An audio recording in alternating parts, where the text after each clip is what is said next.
Ahora sí, vamos a leer primera de Pedro. Pedro era Pedro, uno de los discípulos de Jesús. Lo vimos en el Evangelio de Lucas. Entonces, estuvo 3 años con Jesús.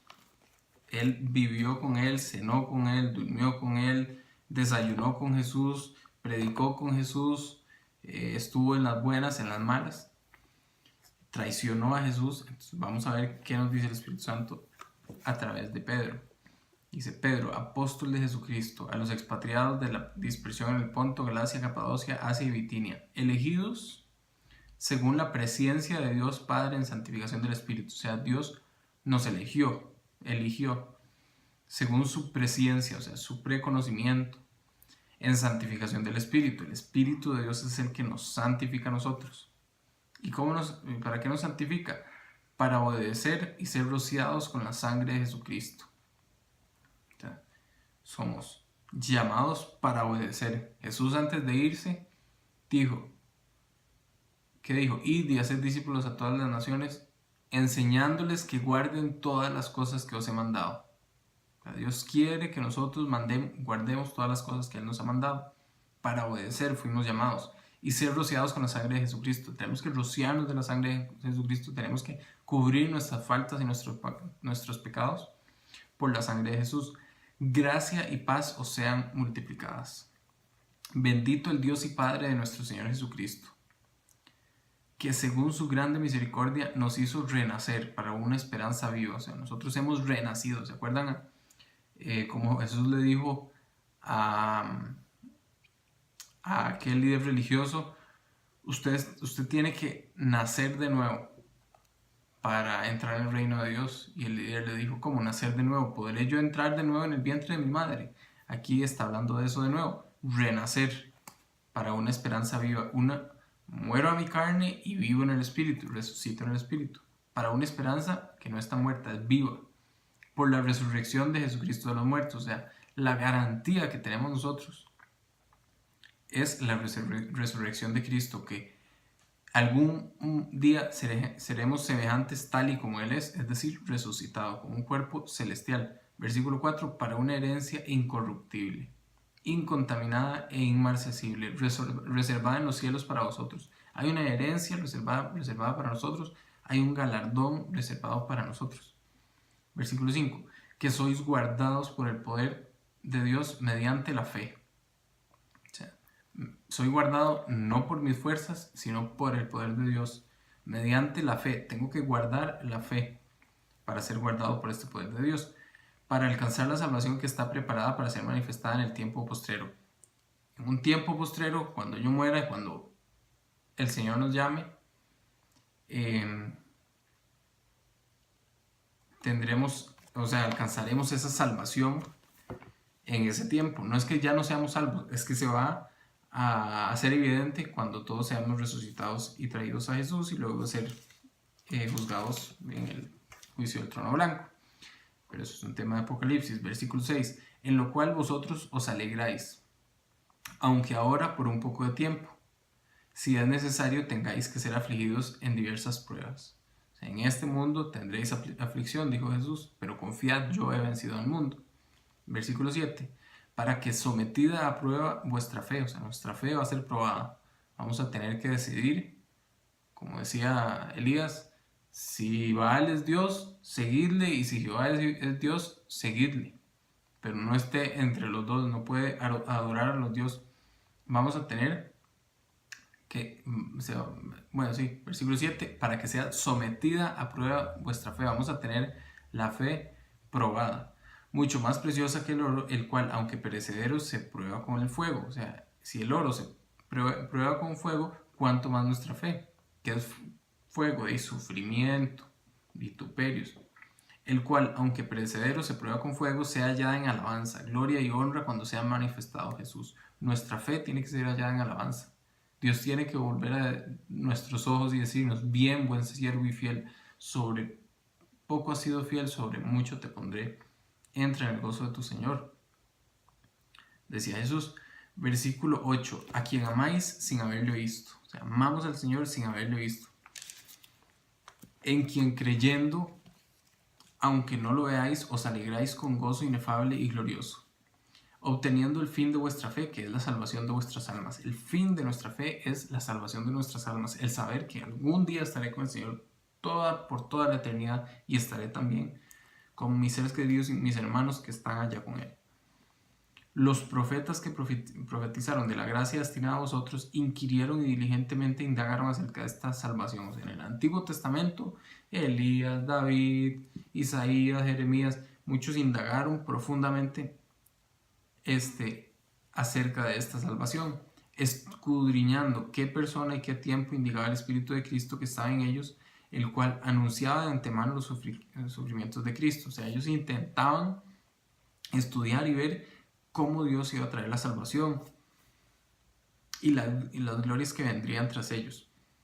A estos se les reveló que no para sí mismos, sino para nosotros administraban las cosas que ahora os son anunciadas. O sea, a ellos se les reveló todo lo que usted escriba, David, en los Salmos, no necesariamente es para usted, es un anuncio de lo que viene en Jesús. Vamos de nuevo con el 12. A esto se les reveló que no para sí mismos, sino para nosotros administraban las cosas que ahora os son anunciadas, por las que os han predicado el Evangelio por el Espíritu Santo enviado del cielo. Cosas en las cuales anhelan mirar los ángeles. O sea, esos misterios de Dios en cuanto a la venida de Jesucristo y la economía de Dios, los ángeles mismos estaban atentos de qué es lo que va a pasar, qué es lo que Dios está haciendo. Versículo 13. Por tanto, ceñid los lomos de vuestro entendimiento. O sea, nuestro entendimiento tiene que ser claro, ceñido. Sed sobrios y esperad por completo en la gracia que se os traerá cuando Jesucristo sea manifestado. Mi vida, todo lo demás, dice Pablo, lo estimo como basura con tal de ganar a Cristo Jesús y conocerle.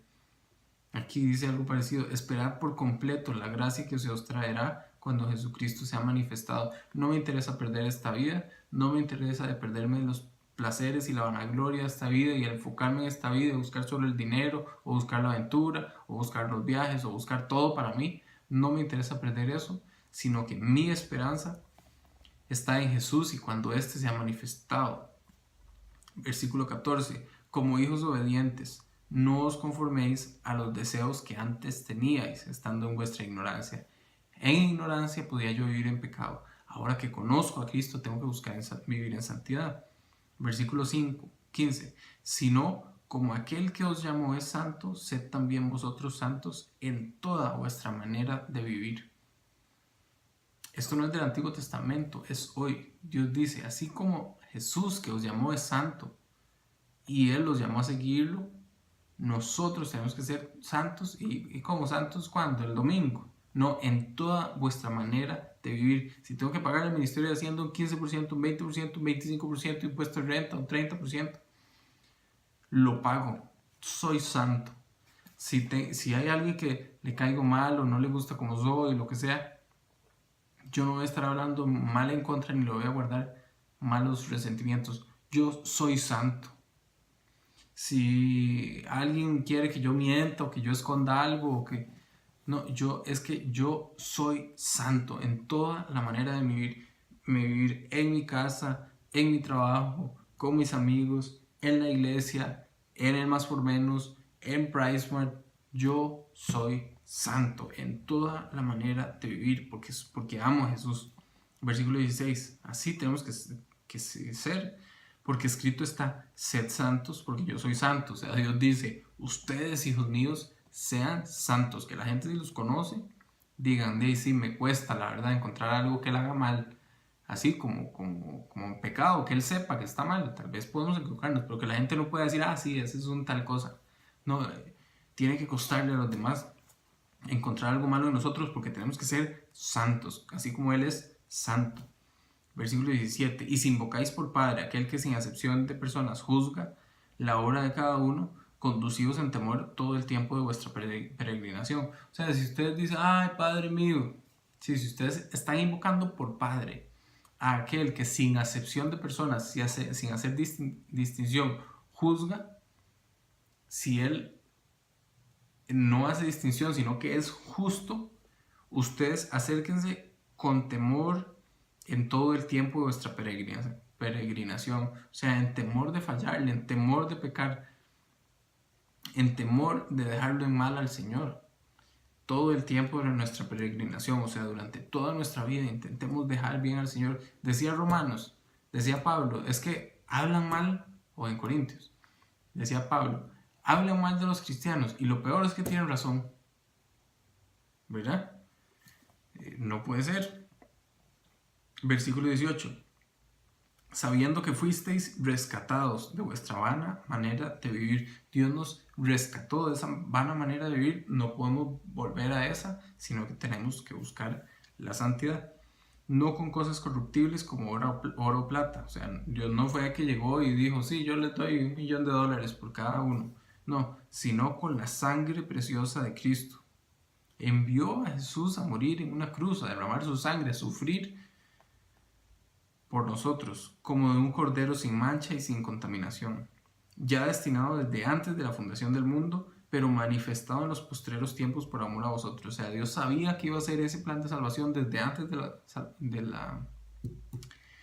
la fundación del mundo, pero se manifestó hasta el 5 o 7 después de Cristo, cuando Jesús nace. Y mediante el cual creéis en Dios, quien le resucitó de los muertos a Jesús y le ha dado gloria, para que vuestra fe y esperanza sean en Dios. Nuestra fe y nuestra esperanza son en Él. Versículo 22.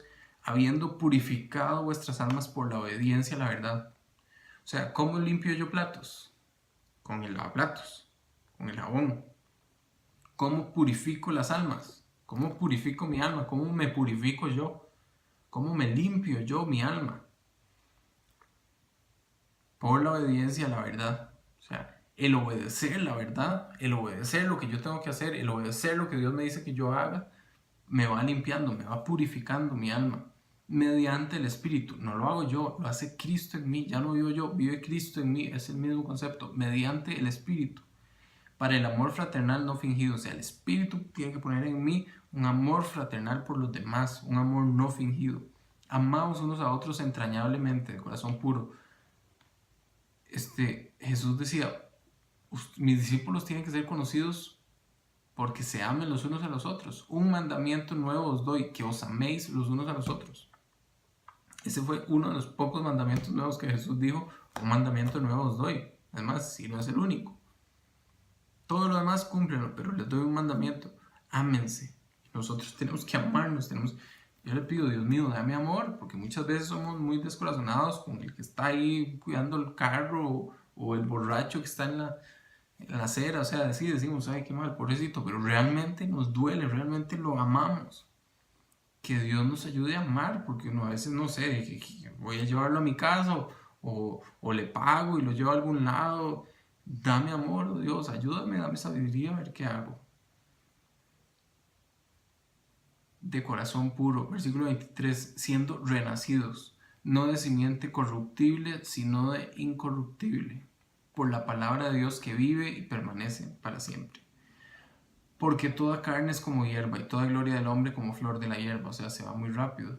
La hierba se seca y la flor se cae, mas la palabra del Señor permanece para siempre. Y esta es la palabra que por el Evangelio os ha sido anunciada.